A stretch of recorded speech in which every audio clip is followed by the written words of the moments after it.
Hello, I'm Mike Binkley, morning news anchor at KSTP-TV in Minneapolis, St. Paul. I want to tell you about a woman who has made it through some very dark times in the past 15 years. You could hardly tell by looking at her now at the age of 38, but to appreciate how far she's come, you need to hear the story of where she's been. Her name is Sherri, and she grew up in an alcoholic household.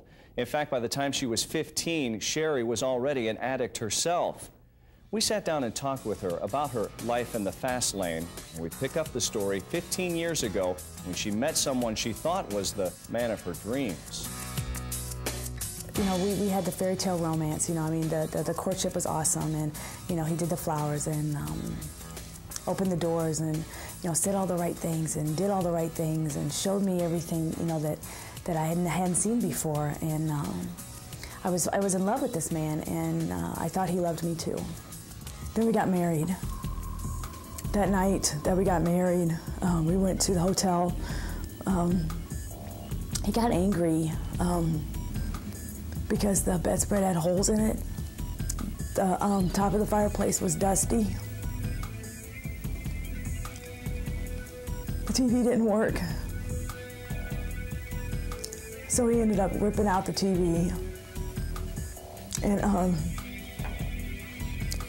throwing me into the wall and started choking me. Hello, who are you? He said, I guess I'm not the man that you married. He would break my nose. He broke that a couple of times. My ribs were cracked. He would throw me through plate glass windows, shower doors. He tried to hang me twice. He ended up breaking my fingers. He would twist them until they just popped. And then I'd have to twist them back. Sherri says her life became a living hell, trapped in a marriage she couldn't escape. But after several years of abuse, she did decide to leave and start all over again. She got a great job and discovered again how nice it was to be able to leave the house, make her own decisions, and spend her own money. But there was still that need for drugs and love and acceptance. She found love and acceptance through a motorcycle gang and discovered she could make her own drugs. She led this double lifestyle until she got some very unexpected news. I went to the clinic and they told me that I was pregnant. And I was like, oh. So I went out and I sat on my motorcycle and I sat there and just smoked crack right there in the middle of the parking lot. I could not believe it. I was like, why are you doing this to me? You know, and I blamed God for everything. Again, you know, it was kind of, you know, why does everything have to happen to me? You know, how could you do this to me again? You know, it's always me, me, me. And I was so angry. And, but I thought an abortion was out of the question, but I did not want this child. You know, and I thought if I could just use and just use and use, then maybe it would just go away, you know. But it didn't go away. He didn't go away. After coming to grips with her new role as a mother, for the remaining 8 months, Sherri decided to stay clean. But that didn't last long either. After Jacob was born, Sherri was back on drugs and right back where she had left off. She couldn't believe it. With no hope, she didn't want to live on. In the darkness of her parents' basement, she could think of only one thing left to do. She said a prayer, apologizing for the failure she was, and asked God to take care of her precious little boy. Then she took a gun and placed it to her chin. And it was like I cried out to God and said, you know, I'm sorry for the broken promises. You know, I'm sorry that I kept telling you just one more time. You know, I promise this time I'll do it, you know, but I can't stop. You know, I can't do it by myself, and it's apparently I don't want your help, you know, but just take care of Jakey for me, and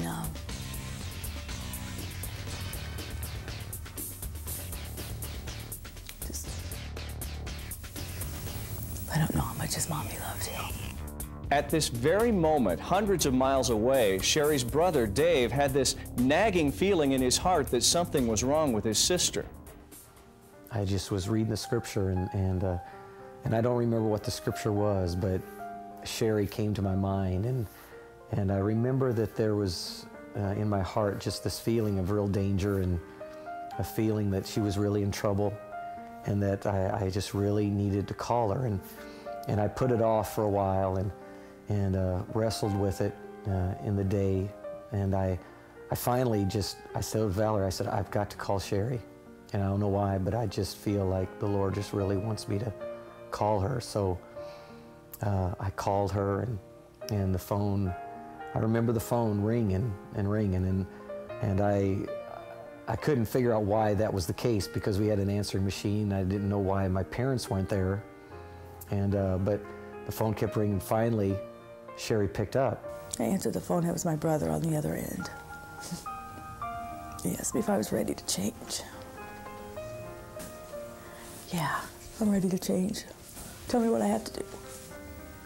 And because I brought up Teen Challenge, it was like, I have heard about Teen Challenge so much in the last 15 years.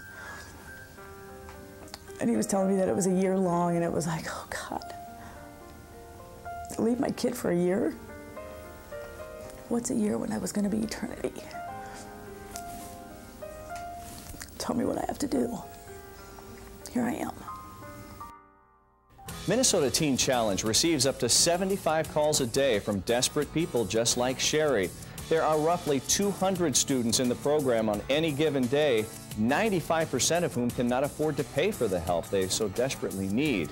The majority of Teen Challenge's support comes from private contributions from donors just like you. Because of budget cuts, many social services have been forced to cut back and even shut their doors. That means there is an even greater demand for programs like this. When I came here, I thought I was going to try again to learn to live my life without the use of drugs. I have found so much more. Minnesota Teen Challenge has given me a safe place to heal and to put my emotions back together again. Today I have hope, and I am so excited about my life.